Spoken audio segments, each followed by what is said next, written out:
My name is Anthony Vu, and I am criminally excited to review the Flash movie.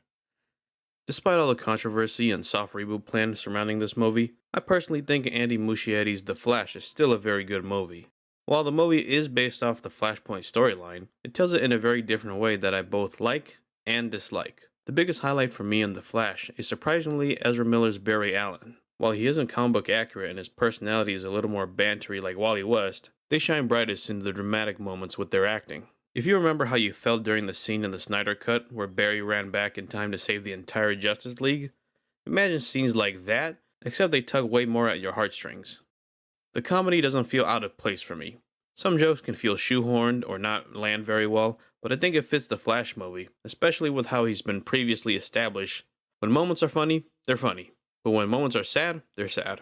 Not every little moment in the movie is played up for laughs, and it felt refreshing to see that. And if some of you were worried that Michael Keaton's Batman or Sasha Kai's Supergirl were going to overshadow Flash in his own movie, no worries. They fit in just fine and don't overshadow him.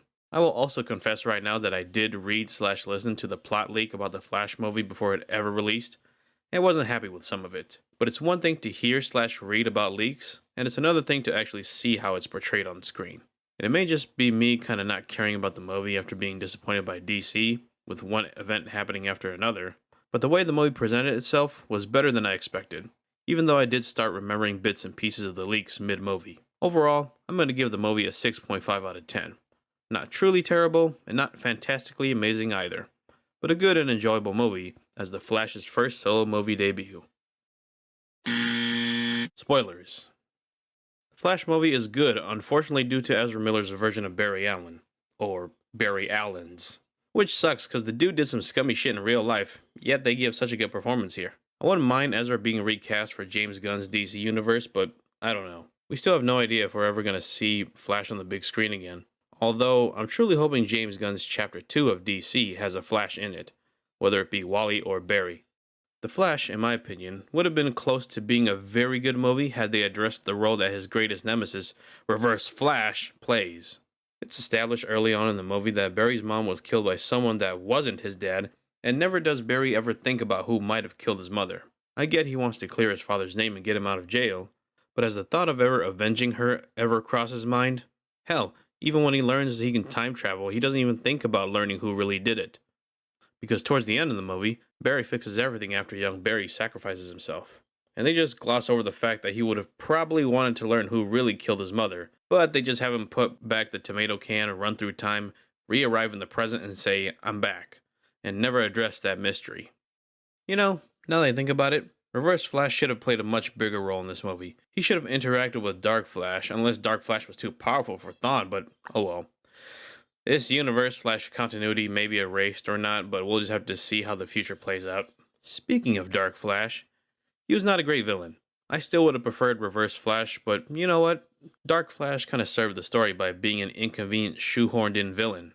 The moment I saw young Barry get a Kryptonian blade stuck in his forearm, I immediately remembered the leak saying something about Dark Flash having Kryptonian armor, and put two and two together that young Barry's basically going to become Dark Flash. The reveal was not too surprising, but seeing the entire DC movie multiverse collapse together was truly unexpected. That scene with fucking Nicolas Cage appearing as Superman fighting a giant spider was wow. A canceled project that never came to fruition now has been brought to reality thanks to some multiverse shenanigans. Truly amazing. Aside from the fan servicey stuff, the greatest highlights for me in The Flash were the scenes about Barry's family. The movie establishes this loneliness, sadness, and guilt Barry has very early on about losing his mom and having his dad framed for her death. You see this emotional way he carries on through the movie, and eventually the pain seeps through Ezra's performance when he lashes out at young Barry for being childish. He even keeps the death of their mother a secret from him for a majority of the movie. And when both Barrys try to fix the timeline multiple times in the third act, you see President Barry slowly realize that they can't change anything and that both of them have to accept the fact that their mother has to die in order for things to be fixed. Combine that with young Barry trying to fix everything while President Barry just painfully watches on, knowing that everything they try to do is useless. Then finally, when Barry has to take away the tomato can that he put in his mother's shopping cart in order for things to go back to normal, he pretends to be a stranger and has one last moment with his mom before he has to let her die. This scene could have fumbled so hard or be executed poorly, but it was just perfect enough. The music calls back to a happier time in Barry's life, but now it is a more sadder and somber version rather than the upbeat one from before. Time slows down to his perspective as a speedster, and he embraces his mom for the very last time. If you ask me, this scene is on par with young Charles meeting old Charles in Days of Futures Past.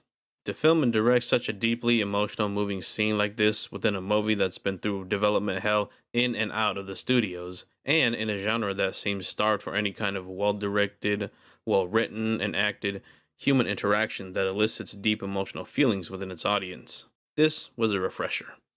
I felt truly moved. I felt heard. I felt sad. I felt for Barry at this moment. And just in that moment alone, it allowed me to separate the artist from the art, and I saw myself as Barry Allen having to let go of my own mom in order to save the entire world, because life has to go on, and we can't live backwards. This was the moment The Flash became a 6.5 out of 10 for me. For all the things that it lacked in having a good solo story, comic accurate suits, comic accurate stories, etc., etc., it managed to still do the one thing I wanted comic book movies to do for me: make me feel.